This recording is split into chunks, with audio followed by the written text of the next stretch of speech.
Alice. Okay, first item I want to talk about, and I did give you a file folder because I had a number of handouts and I was trying to keep them in order for you. So let's start with the ash tree removal program. There's going to be a few items that council will need to pass at their October agenda. The first is, and I have given you a sample of the, well, it's actually, the attorney's already reviewed it, legislation amending list of trees that may be planted, that will have an emergency clause added to it. And I have indicated on the ordinance that you have the section 1, the new language that will be included. Our current code has language that is from an ordinance passed by the village in 1975. So in 1995, you did do a tree management plan that outlined street trees, and I gave you a copy. The next handout that you have is actually a copy of the street trees. I couldn't find any record of that you had adopted that plan by motion or anything, otherwise we wouldn't have to do this, but anyway, you can take a look at that. Mostly what I want you to realize is it's going to be that kind of a list. There'll be a large number of trees. They are all divided by like the size of the planting area, whether or not there's wires overhead. You do very much look at the conditions that are associated with each tree. So expect to see a list similar to this at your council session. On that, is the arborist going to update this, or? He's working on it right now. Okay. And then, is this streets and services, or services and streets, or is it community development? Yeah. I don't think service and streets. I think it should go to Kenny, because my Latin's not very good on the, I'm not gonna read it. all right. Oh, yeah, it's gonna be long. Okay, streets and services. Okay. Let's see, the additional item related to that, there's 3.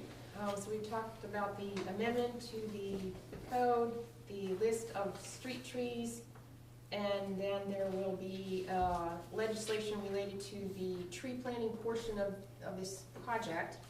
That is out to bid right now. Our bids are due back on September 30th.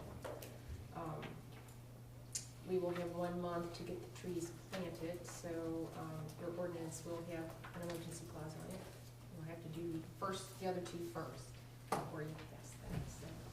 When we do leaf collection and we're planting trees at the same time, how are we going to address that? Because that could be interesting at best. Should go okay. Okay. All right. Yeah, I just raise that as a concern. Okay. As a capable manager, I'll let you handle how to execute. All right. Okay. I have a question. And Yes. that is, will you be only replacing the trees taken down by the ash borer project this fall? Or will you also be replacing some of the trees that have been missing now for almost 3 years? There's a good chance we'll be doing a little both, and I'll tell you why. Some of the ash trees that did come down are not in locations where we would want to replant them. Again, I mentioned the 1995 study. Some of those were planted prior to that.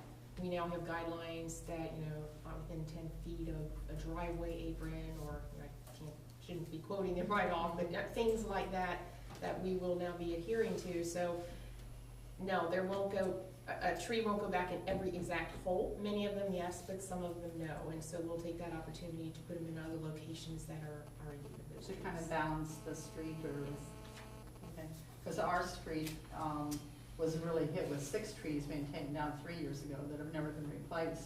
And then this, month, I think we lost about 6 more. So one neighbor commented, one whole side of the street has no trees on it. And it used to be, kind of a lane of trees, beautiful trees. So I would hope that that will be looked at as what's best for that street. We will. And, it's wide open, so, okay. And there are still some more, not related to this, but we will have some additional stumps coming out and dead trees being removed. So some of those may be replaced as well. I'm sure it isn't just our street that's like that, that's the reason I bring it up. They're all over the village. Okay. Any other questions on that? Okay. Let's go on to the next item, which relates to building department changes. and I am giving a proposal, you have attached, or for the next handout, from the National Inspection Corporation to provide building and code enforcement services for the village. In October, I am going to have legislation on your agenda that does two things. First, it will eliminate the existing building official's position. And then second, it will authorize a contract with National Inspection to provide us with the building and code enforcement services. I am going to have a start date in that of November 1st for NIC to take over, and our current building official, his responsibilities will end on October 31st. And he is aware of that. Yes. And I would like to take a minute to go through this, if I could, just to highlight a couple of things and then take a look at it at your convenience and let me know if you have any questions. But I think you'll be impressed with the extensive scope of work that they'll do, and I can assure you it's done in a very professional manner. I've worked with this company now for many, many years, and they do a very good job. One of the things that they do have now, they're a trained FEMA response team, which is really a good thing to have if and when. Hopefully we'd never need it, but if you ever need it, it's certainly a good thing to have available to you to help with issues. The building department end of it is, the fee is 90% of the building permit fees. So anytime we collect a fee, we will always be sure to have 10% of it, and 90% would be paid to them. That may sound like a lot, but under our current scenario, basically we don't even come close to breaking even, much less covering those expenses. So it's under this scenario, we are always assured of something. Hey, from the NIC, will there be somebody designated just for Greenhills that be familiar with Greenhills and be here? Yes. Okay. So that this Greenhills is my place. Yes. Who determines the amount for the service?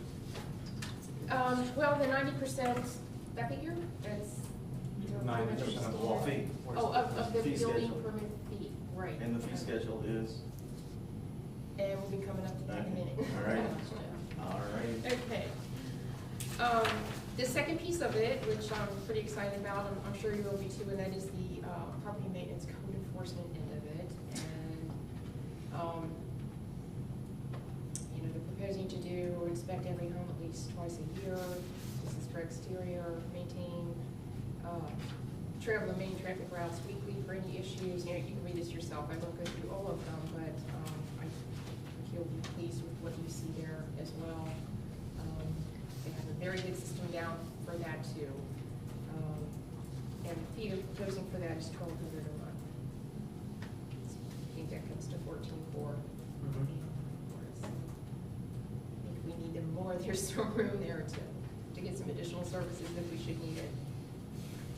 This complaint inquiry phone line, is that publicized for people to be able to call them directly, or is that for us to call? Well, if we so choose, we can actually have a line go directly to them if we want, or people to be able to make that direct call. But, it's our option. Now, with the code enforcement, if there's a problem with something, is it up to us to determine, what's going to happen as far as writing citation? No, they will do that, and we're kind of bouncing into the next issue, but I think it's appropriate to do so, because the next piece that I do want to talk about is the International Property Maintenance Code, which we have discussed a couple of times. Be it our existing code or the International Property Maintenance Code, which is a pretty concise thing, that provides the full package of what needs to be done, but the kind of notification, the penalties involved with it, We had talked about that before, so just adopting that whole package. Right, and that is what they do, and they're professionals at doing it, so it won't have to follow us to do any of that. Okay. And they're very consistent, which is good when you're dealing with something like this. So yeah, we'll touch on the property maintenance code a little bit too, but know that I think that's very much an important piece of it. Is there any way that we could actually talk to the person who's going to be designated for Greenhills? Sure.